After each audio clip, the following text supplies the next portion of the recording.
Imagine every book ever written, every discovery, every map, every piece of knowledge the ancient world had ever produced, all of it in one place, and then, poof, it was gone. The Library of Alexandria was the greatest collection of knowledge in human history, and its destruction is one of the biggest losses the world has ever experienced. But here is what they don't tell you. The library probably wasn't destroyed in a single fire. The real story is far more complicated and far more disturbing. To understand what happened, we need to go back to around 300 BC. Alexander the Great had just conquered most of the known world: Egypt, Persia, India. When he died, his empire was split between his generals. One of the generals, Ptolemy, took Egypt, and Ptolemy had a vision. He wanted Alexandria, his new capital city, to be the centre of all human knowledge. So he built a museum, which is where we get the word museum. It was a complex of buildings, gardens, lecture halls, and at its heart, the Great Library. The library's mission was simple and breathtaking. Collect every book, every written, every language, every subject, every culture, and just put it all in one place. Because, that's a good idea. Ships arriving in Alexandria's harbour were searched. Any scrolls or books found on board were confiscated, copied, and the originals kept. The copy was given back to the owner.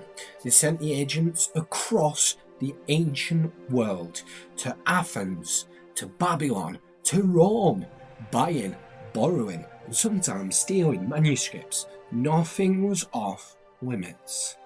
At its peak, historians believe the library held somewhere in the region of 400,000, 700,000 scrolls. And to put that into perspective, a single scroll could contain an entire book worth of knowledge. Works of mathematics, philosophy, medicine, astronomy, poetry, drama, military strategy, the entire accumulated knowledge of the ancient world under one roof. The scholars who were there had access to texts that had never been seen since, ideas that were centuries ahead of their time. We genuinely do not know what we lost. So, on to the next part of this story. I'm going to have to give you a couple of different people's names from history that is, Latin, etc. So please bear with me because I'm not that good at pronouncing names. So here we go. For example, a Greek engineer named Hero of Alexandria described what was essentially a steam engine in the 1st century AD, 1700 years before the Industrial Revolution.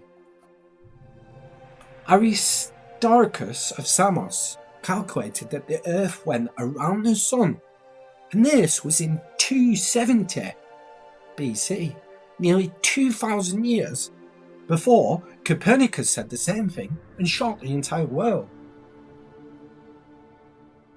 Eratosthenes used shadows in geometry to calculate the circumference of the Earth with remarkable accuracy in 240 BC, and that was using a stick and the sun.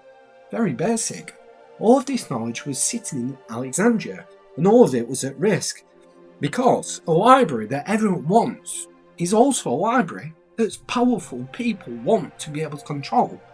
So the question is, who destroyed it? And this is where things get complicated, because the answer is probably everyone.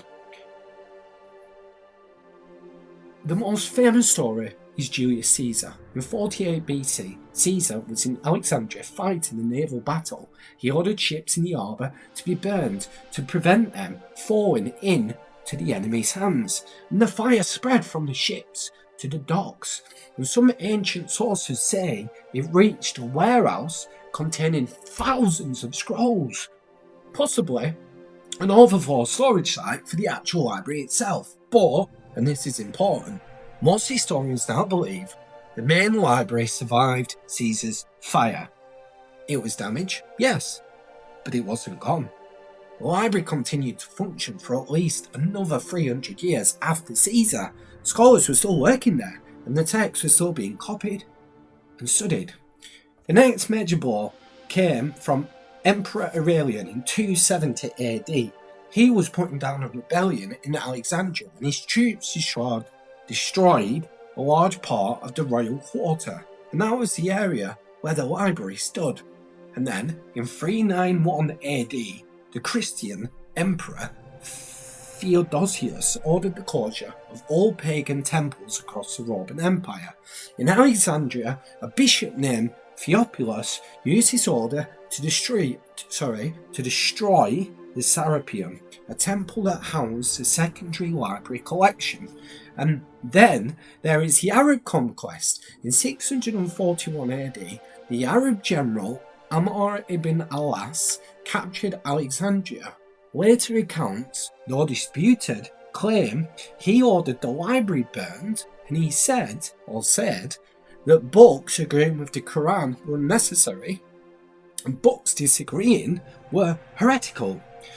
Most modern historians dispute this account, and the story appears in sources written 500 years after the event. It may have been invented or exaggerated for political reasons. The truth is probably this: the library was not destroyed in one dramatic fire, it declined slowly over centuries through war, neglect, funding cuts, and political change. As Rome's power weakened, funding for the library dried up. Scholars stopped coming, scrolled stopped being copied, old papyrus simply rotted away, knowledge was lost. Not in flames, but in silence. And here is the question that should keep you awake at night. What was actually in those scrolls? We know of hundreds of ancient authors whose work is completely lost. We have the titles of their books, we sometimes have quotes from other writers who read them, but the originals are gone. Sophocles, again, sorry for the pronunciation, wrote over 100 plays. We have 7 Aristotle's complete works filled the library. We have roughly a third of them. The rest vanished. There are entire scientific traditions, schools of thought, methods, discoveries that simply cease to exist. Imagine if the last 1,000 years of science just disappeared overnight. Some historians believe the loss of the library set human civilization back by hundreds of years. That the Industrial Revolution, modern medicine, space travel, all of it could have happened centuries earlier.